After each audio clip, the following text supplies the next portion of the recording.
안녕하세요. 김연옥입니다. 그동안 여러분들이 구독을 많이 해주셔서 1000명이 넘고 이제 3000명을 넘겼어요.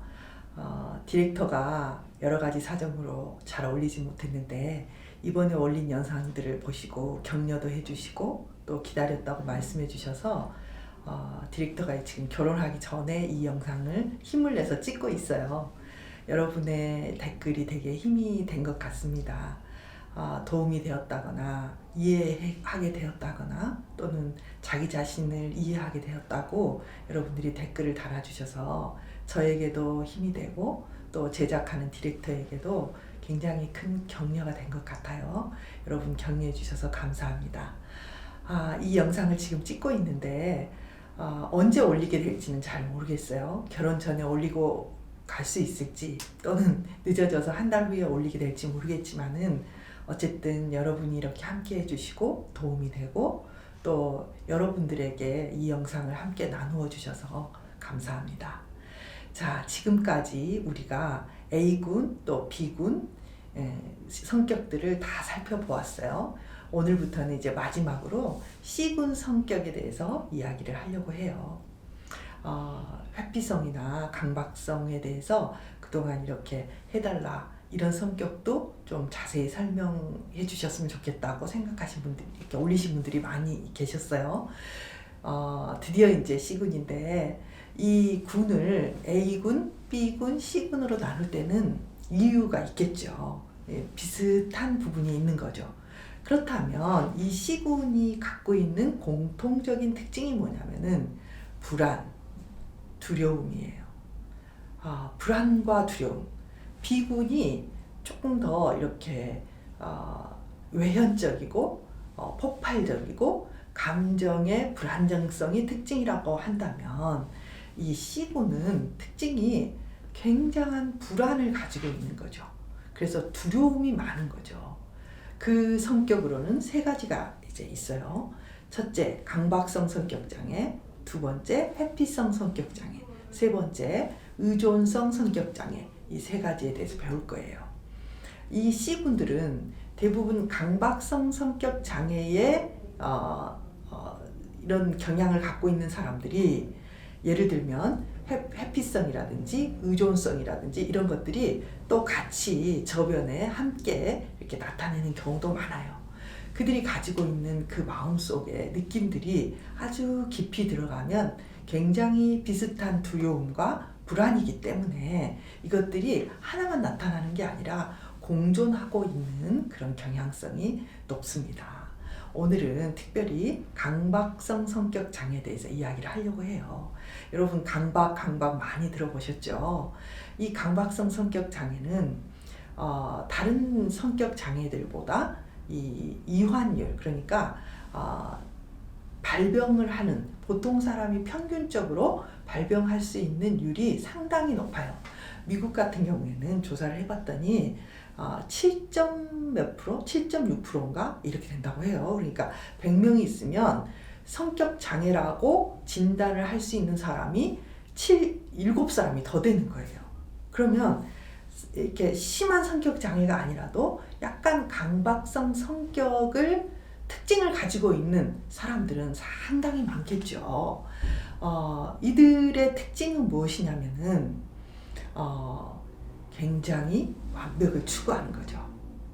이제 진단에 대한 기준들이 이런 게 있어요. 첫째, 세밀한 것, 규칙, 명단, 순서, 조직, 시간표에 집착한다. 그리고 거기에 모든 작업에 주안점을 둔다는 거죠. 또 직업의 완료를 방해할 정도로 완벽주의를 가지고 있어요. 예를 들면 지나치게 엄격한 기준을 도저히 만족시킬 수가 없기 때문에 계획을 끝마칠 수가 없는 거죠. 이런 책이 있었어요. 우리나라 국무총리, 역대 국무총리들의 그 성격이나 이렇게 업무 태도들을 이렇게 쭉 기록하고 평가했던 그런 책이 있었어요. 그런데 그 책의 지금 다른 부분은 기억이 나지 않아요. 그런데 어떤 한 국무총리가 이런 강박성이었나 봐요. 그래서 이 문서에 점 찍고 줄 맞추고 이런 것에 너무 집착해가지고 업무를 보는데 솔직히 말하자면 문제가 있었다. 이런 국무총리가 있었대요. 그분이 강박성인 거죠. 명백한 경제적 필요가 없는데도 불구하고 여가 활동이나 친구 관계가 없이 일과 생산성에 지나치게 헌신한다든지, 또는 도덕이나 윤리와 가치의 문제에 있어서 굉장히 엄격한 틀을 유지하고 있다든지, 또는 인색해요. 또는 버리지를 못해요. 뭐 이런 등등의 특징을 가지고 있어요. 이 강박 성격 장애와 강박증이 약간 달라요. 어떻게 다르냐면은 증상은 좀 비슷하게 나타날 수 있어요. 예를 들면 원치 않은 생각들 속에 사로잡힌다든지 뭐 지나친 청결 이런 현상들을 보이는데, 강박 성격이라 함과 강박증과 다른 점은 뭐냐면요. 강박 성격은 지금까지 여러분 이제 성격 계속 배우셨는데, 오랫동안 심리적인 어떤 구조를 이루고 있어서 그게 너무 익숙해져 있어서 자기가 이걸 문제라고 생각하지 않는 게, 이제 그걸 뭐라고 하냐면 자아 동조적이다 이렇게 말을 해요. 그럼 자아 이질적이라는 거는 뭐냐면, 내가 우울해졌어. 그러면은 우울해진 것들이 내가 왜 갑자기 우울해졌지? 이렇게 느끼면 자아 이질적인 거예요. 근데 너무 오랫동안 우울한 가운데 있는 사람들은 그냥 우울이 자기이고 그 우울이 뭐 뚜렷하게 이상하게 우울해졌네? 이렇게 생각하지 않을 정도로 우울이 자기와 일치돼 있어요. 그러면 이걸 자아 동조적이라고 해요. 그러니까 강박증은 이제 강박증이 발병했다가 없어졌다가 그런 상태이고요. 강박 성격인 것은 오랫동안 그냥 그게 자기인 거예요. 그러니까 예를 들면 중요한 이제 특징 중에 하나가 뭐냐면, 사소한 규칙, 완벽에 굉장히 이제 치중해 있죠. 그래서 어떻게 되냐면, 회사에 다닌다. 근데 어떤 이제 회사 다니신 분이 상담에 이제 의뢰가 됐어요. 근데 그분이 의뢰된 이유는 뭐냐면 사표를 낼 수밖에 없다는 거예요. 그래서 왜 사표를 내시냐? 그러니까 사표 내기 전에 이제 아내가 우리 남편이 사표를 내려고 하는데 이거 사표 내면 안 되는데 자꾸 사표를 내려고 한다. 그래서 이제 상담에 의뢰가 된 거예요. 그래서 이제 물어봤어요. 왜 이렇게 사표를 내려고 하시냐? 그랬더니 너무너무 힘들어서 회사를 못 다니겠다는 거죠. 그러시냐고. 그럴 수 있잖아요. 너무 힘들면 다니기 힘들죠. 너 뭐가 그렇게 힘드시냐? 그랬더니 이 업무량이 너무 많다는 거예요. 너무 업무량이 너무 많대요. 그래서 이렇게 여쭤봤어요. 이거 우리가 이제 이런 걸 질문을 하는 거죠. 예를 들면 내가 지금 이 일 때문에 너무너무 피곤하고 힘들다. 그러면 뭐 크게 두 가지로 나눌 수 있겠죠.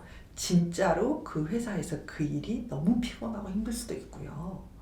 실제로는 뭐 피곤하고 힘들지만 그 정도가 아닌데, 그 정도까지는 사표 낼 정도는 아닌데 내가 일을 할 때 피곤하고 힘들게 하는 사람일 수도 있어요. 그러니까 이제 질문을 하는 거죠. 어떤 일을 하고 계시냐, 그리고 무엇 때문에 그렇게 힘드냐, 이런 것들을 자세히 물었어요. 근데 이분이 어디서 근무를 하시냐면은 본사에 있는 게 아니라 외부에 이제 지방에 계시는 거예요. 그래서 그 지방이 본사에 비해서는 조금 더 한가하고, 이제 제가 이렇게 자세히 이야기를 해봤더니 업무 강도가 그렇게까지 높지는 않아요. 저도 이제 많은 사람들을 만나기 때문에 실제로 이분이 얼마나 시달리고 계시는가를 봤더니 업무 강도가 그렇게 지방에 좀 이렇게 한가로운 그런 곳에 계신 분이고, 조금 이렇게 사고나 사건의 안전에 대해서 좀 생각을 하시는 분이에요. 그런데 이분이 그런 것들을 이렇게 관리를 하시는데 굉장히 피곤하게 일을 하시더라는 거죠. 그러고 보니 이분이 강박적인 분인 거예요. 그러니까 어떻게 일을 하시냐면은 이분이 이제 늘 이렇게 회사나 이런 데 보면 기계가 고장이 나잖아요. 근데 고장 나는 거는 어쩔 수 없죠. 왜냐하면 기계가 돌아가다가 이렇게 조금 뭔가 이렇게 안 맞아 들어가고 장치가 좀 이렇게 뭐가 걸리고 그러면 고장이 나죠. 그러니까 이분이 그걸 관리하는 분인 거예요. 그런데 이분은 늘 이렇게 노심초사하는 거예요. 절대로 기계가 고장 나면 안 돼. 내가 잘못해가지고 기계가 서서 이게 효율이 떨어지면 안 돼. 내가 이걸 관리하는 동안에는 절대로 그런 일이 있어서는 안 돼. 이런 마음을 갖고 계신 거예요. 그러니까 이분이 아침에 이제 점검하고 이럴 때도 시간을 다른 사람은 30분 걸린다. 그러면 이분은 한 2시간이 걸리는 거예요. 왜 마음속에 늘 꼼꼼하게 봐야 되고 그것들을 하나하나 막 점검을 하면서 보기 때문에 다른 사람이 슉 하고 지나갈 일을 이분은 한 2시간이 걸리는 거예요. 그러니까 이제 똑같은 일을 할 때도 시간이 너무너무 많이 걸려요. 그리고 이제 퇴근도 늦게 하거니와 퇴근을 해서도 집에서도 늘 걱정을 하는 거예요. 어떡하지? 혹시 내가 없을 때 이게 기계가 서면 어떡하지? 혹시 잘못되면 어떡하지? 이런 생각이 너무너무 많은 거예요. 그래서 밤에도 집에 가도 쉬지를 못하는 거예요, 마음이. 그분이 그때 아들을 하나 기르고 계셨는데 그 아들이 그때 한 2살 정도 됐어요. 그러니까 아들이 2살이면 굉장히 활동성이 높고 아빠가 필요할 때거든요. 근데 너무너무 에너지가 회사로 쏠리고 있어서 집에서 얘를 봐줄 수가 없는 거예요. 그러니까 아내는 혼자 육아를 하면서 너무 힘들어하고 아빠를 보고 싶어하는 아들도 있고, 그런데 이 사람은 이렇게 업무에 몰입돼 있고 그것들이 항상 조마조마하고 항상 그걸 완벽하게 봐야 된다는 그런 생각 때문에 너무 피곤한 거예요. 그런 경우에는 실은 일이 피곤한 거라기보다는 이 사람이 일하는 방식 자체가 굉장히 피곤한 거죠. 강박적인 성격의 특징이 뭐냐면은 똑같은 삶을 살아도 이런 식으로 굉장히 피곤하게 해요. 자기를. 굉장히 피곤하게. 그리고 마음속에서는 뭔가 절대로 실수하면 안 돼 라는 완벽주의를 갖고 있기 때문에 계속 그것들을 점검하고 다시 보는 거죠. 그런데 참 재미있게도 여러분 생각해 보세요. 내가 어떤 일을 할 때 100을 맞춰야 된다. 100점을 맞아야 된다라고 생각하면요. 90점을 맞으면 좋겠다고 생각하는 사람보다 에너지가 10이 더 들어가지를 않아요. 90에서 100이 되게 하려면 아마 90점에 초점을 맞춘 사람의 200%가 에너지가 들 수도 있어요. 왜냐하면 그걸 조금이라도 하면 훨씬 더 힘들어지거든요. 그러니까 이제 강박적인 사람들이 너무 힘든 거죠. 그래서 이제 그분이 이제 전체적으로 봤을 때 이 부분들을 변화시키면 훨씬 편해지겠더라고요. 업무 강도가 요즘 세상에 힘들지 않은 일이 없죠. 근데 이제 객관적으로 봤을 때 그분의 업무 강도가 그렇게까지 특별하게 사표를 낼 정도로 높지를 않았기 때문에 이제 그렇게 한 거예요. 근데 이제 그분의 또 하나에 걸려있는 부분이 뭐냐면 이런 거예요. 그분이 이제 이런 생각을 하고 있는 강박적인 분들이 대부분 어떠냐면 굉장히 성실해요.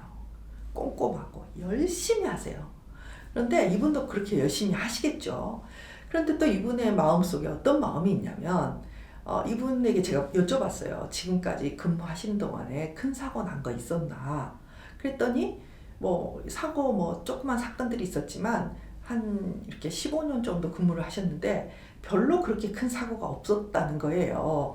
자그마한 사건들이 있었지만 없었대요. 그래서 이제 어떻게 되셨냐 했더니 이분이 이제 이런 그 안전을 점검하고 이런 꼼꼼한 성격이니까 얼마나 성실하게 하시겠어요. 그래서 이 과정 속에서 이분이 승진도 잘 하시고 일을 잘 했어요.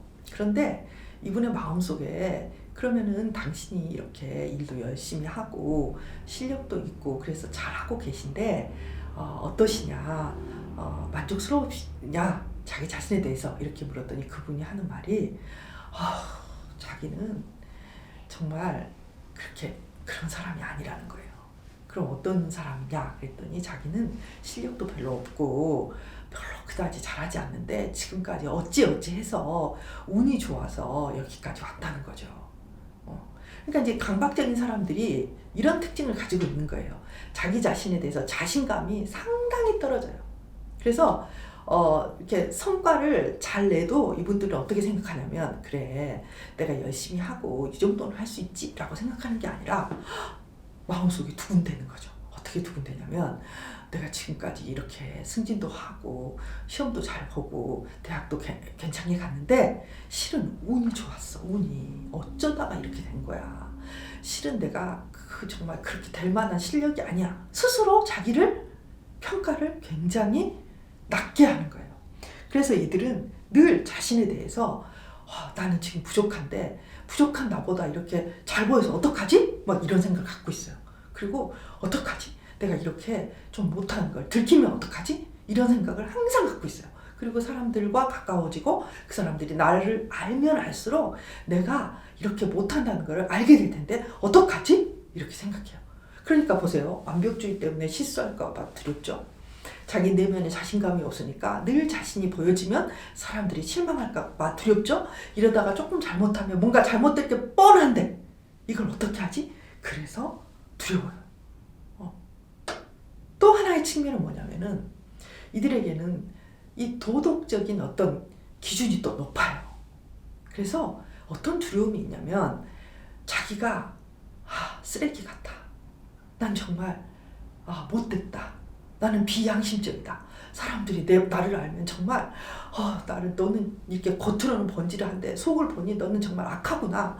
너는 정말 나쁜 생각을 하고 있구나. 너는 야한 생각만 하는구나. 뭐 이런 생각들을 하면서 자기를 정말 도덕적으로 난 정말 도덕적으로 쓰레기 같은 인간이야. 또는 도덕적으로 나는 정말 악한 인간이야. 나는 정말 어쩌면 이렇게 야한 생각만 할까? 나는 이런 사람이야. 이렇게 생각을 해요. 그래서 자기가 생각을 하잖아요. 그럼 그 생각이 마치 행동을 한 것처럼, 행동을 했던 사람처럼 비슷한 수치심과 비슷한 죄책감을 엄청나게 가지고 있는 거예요. 자, 그러면 이 강박적인 사람들의 마음이 어떻겠어요, 여러분? 완벽주의에다가 자기 평가는 낮아. 죄책감에 사로잡혀 있어. 그런데 이런 죄책감에 사로잡혀 있을 수밖에 없는 행동이나 감정들이 내가 하기 싫다고 해서 내가 다른 사람을 미워하는 것을 멈출 수가 있나요? 내 속에서 성적인 생각이 나는 것을 멈출 수가 있나요? 내 속에서 저 사람이 질투하는 것을 멈출 수가 있나요? 그거 계속 솟아나겠죠. 물론 너무 고통스럽기 때문에 이 강박적인 사람들이 자신의 욕구나 감정을 자꾸 자기로부터 떼어내는 격리라는 방어 기제를 많이 써요. 그래서 이 격리하고 살기 때문에 그 고통이 조금 줄어들기는 해요. 그런데 이제 특징은 뭐냐면은 그러다 보니 이 사람들은 뭐든지 열심히 내 감정을 느끼지 말고 열심히 이 머리로 생각을 하는 거죠. 어떻게 해야 되지? 무엇을 어떻게 해야지만 더 잘할 수 있지? 무엇을 어떻게 해야지만 이것을 벗어날 수 있지? 그러면서 계속 머리를 사용하는 거예요. 그래서 사람이 그렇잖아요. 오른발과 왼발이 균형이 맞아야 되죠. 다리 길이가 또 다른 사람이 있다고 하더라고요. 그것도 좀 다리가 길이가 뭐 완전히 일치할 수는 없지만 그런 대로 맞아 들어가야죠. 그래야지 사람이 걷다 보면 이렇게 균형에 맞춰서 할 수 있잖아요. 그런데 이 강박적인 사람들은 감정과 사고라는 굉장히 중요한 심리적인 측면 중에서 감정적인 부분은 너무 약해져 있고요. 사고만 더해져 가는 그런 양상으로 살고 있어요. 그래서 이 사람들은 이렇게 공격성을 표현하는 것도 되게 힘들어요. 왜? 도덕적 가치가 굉장히 높잖아요. 그리고 그런 것들을 조금씩 표현해 나가면서 하는 것도 되게 힘들어요. 그래서 아까 말했던 그분, 이렇게 자기가 관리해야 되고 안전을 관리해야 되는 직종에 이 강박적인 사람들이 들어가면 상당히 성과를 내요. 그래서 성공하는 사람들, 전문가들 중에 강박적인 사람들이 꽤 있어요. 근데 이분들이 무슨 생각을 하시냐면은 이렇게 생각을 해요. 이 강박성은 나를 굉장히 압박하고 내 자신을 콕콕콕콕콕 찌르면서 나를 너무너무 고통스럽게 하는 성격이거든요. 그런데 어떤 생각을 하냐면 이분들이 이 고통이 내가 어떻게 하면 이 고통을 벗어나지? 이렇게 생각하지 않아요. 그럼 어떻게 생각하느냐? 내가 이렇게 완벽주의에다가 자기 비난을 하고 도덕적으로 이렇게 막 나를 옥죄이고 이런 것 때문에 내가 지금까지 성공할 수 있었던 거야. 이런 것 때문에 내가 공부를 잘했던 거야. 이런 것 때문에 내가 이렇게 이 분야에서 이나마 성공할 수 있는 거야. 이렇게 생각을 하고 계세요. 그러니까 너무 이거는 한마디로 말해서 자기 고문이거든요. 자기 고문. 그러니까 자기 고문을 계속하면서 살면서 이런 생각을 안 하는 거죠. 어떻게 하면 내가 이 고문의 이 고통으로부터 벗어날 수 있을까? 내가 어떻게 하든지 한번 벗어나 봐야 되겠다. 이렇게 생각을 하는 게 아니라 이렇게 생각을 하는 거예요. 나를 더 쪼아야 돼. 내가 고통스러워 죽겠어. 그렇지만 나를 이렇게 쪼지 않으면 내가 이거 못할 거야. 나 실수할 거야. 잘못하게 될 거야. 나의 이 약한 점이 드러나게 될 거야. 그러면서 이 자기를 막 찌르고 자기를 피 흘리면서 그 고통 속에서 계속 살아가고 있는 성격이에요. 그런데 이게요, 이렇게 자기를 쪼고 자기를 괴롭히고 막 고문하듯이 자기를 비난하고 그렇게 살아가는 이것들이 자기를 얼마나 고통스럽게 하냐면은 한 40대가 되고 50대 이런 데까지 버티기가 힘들어요. 사람이 갖고 있는 에너지가 이렇게 계속 솟아나서 뭐 계속 가지 않거든요. 인간이 어떻게 보면 내 일생에 쓸 수 있는 에너지가 한정돼 있고요. 또 그게 나이가 들어가면 젊을 때의 그런 그 강력한 어떤 힘들이 소진된단 말이에요. 그리고 이제 40대 정도 되면 책임을 져야 되는 범위도 넓어지고 처리해야 될 문제들도 많아져요. 그러니까 이제 그동안 강박적으로 버틸 수가 있었지만 이제 40대가 되고 50대가 되면요, 이 버틸 수 있는 힘이 점점 떨어지는 거예요. 그래서 이제 이들이 같이 공존해서 나타나는 현상들이 뭐냐면은 다른 불안 장애들이 막 올라오는 거예요. 그리고 공황 장애가 되든지 또는 막 우울에 빠지든지 견딜 수 없게 돼요. 막 밖을 나가기도 힘들어지고 누군가가 나를 욕하는 것 같고 누군가가 나를 막 비난하는 느낌 속에 이제 빠지게 되고요. 그리고 그런 것들을 지금까지는 이런 힘든 것들이 공격을 하면, 예를 들면 너 그 정도 해가지고 돼? 이렇게 나를 공격하면 아 그렇지 열심히 해야지 그러면서 50 하던 걸 70하고 80하고 팍 하면서 견뎌왔어요. 그런데 이거를 어디까지나 올릴 수 있는 게 아니죠. 무한정으로 올릴 수가 있는 게 아니에요. 소진되고 힘들어지고 몸에 이상 생기고 막 심장 뛰고 공황장애 생기고 그렇게 돼서 견딜 수가 없이 고통스러워서 이제 병원에 가게 되거나 상담실에 오는 경우가 많이 있어요. 여러분, 이것은 내가 꼭 가지고 있어야 되는 것도 아니고요.